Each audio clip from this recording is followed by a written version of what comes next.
Iya, lagu ini selalu bikin aku semangat, tapi kadang aku juga mikir, apakah kita udah buat yang terbaik buat negara kita, atau malah cuma diam aja.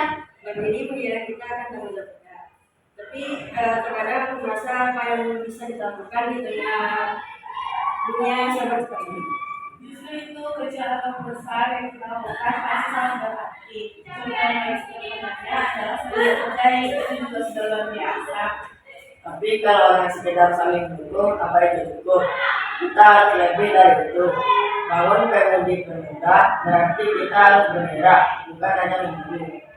Ya, tadi benar. Sebenarnya kita bukan hanya jadi penonton, sebenarnya kita akan jadi pemain. Dan yang nonton senang-senang ya. Aku setuju sama Fadil, tapi aku rasa kita perlu lebih jelas tentang bagaimana kita bergerak. Bangun bukan berarti kita ikut arus, tapi tahu bagaimana kita melangkah. Kalau kita nggak punya tujuan jelas, kita bisa kehilangan arah. Itu betul, tapi nggak perlu khawatir. Langkah kecil bisa menjadi awal besar untuk kita. Kita bisa mulai dengan hal yang cukup dekat dengan kita, seperti ikut berkontribusi dalam kegiatan sosial dan juga kegiatan edukasi.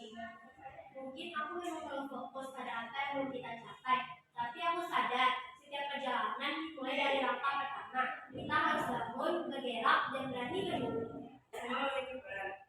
Kita bisa mulai dari mengedukasikan diri kita sendiri, memperbaiki lingkungan sekitar, dan selalu ingat bahwa perubahan dimulai dari diri kita sendiri. Karena kita membuat proyek kecil seperti kampanye kebersihan atau mulai diskusi tentang masalah sosial yang kita pedulikan. Semua itu bisa dimulai dengan langkah kecil dan bisa memotivasi orang lain juga. Jadi kita nggak cuma nyanyi lagu bangun pemuda pemudi, tapi benar-benar bangun dan bergerak. Aku sih siap asal ada cemilannya. Sekarang kita tunjukkan kalau kita serius dan tidak hanya jadi penonton. Mimpi besar memang perlu perjuangan, tapi kalau kita semua bergerak bersama pasti bisa. Bangun pemudi pemudi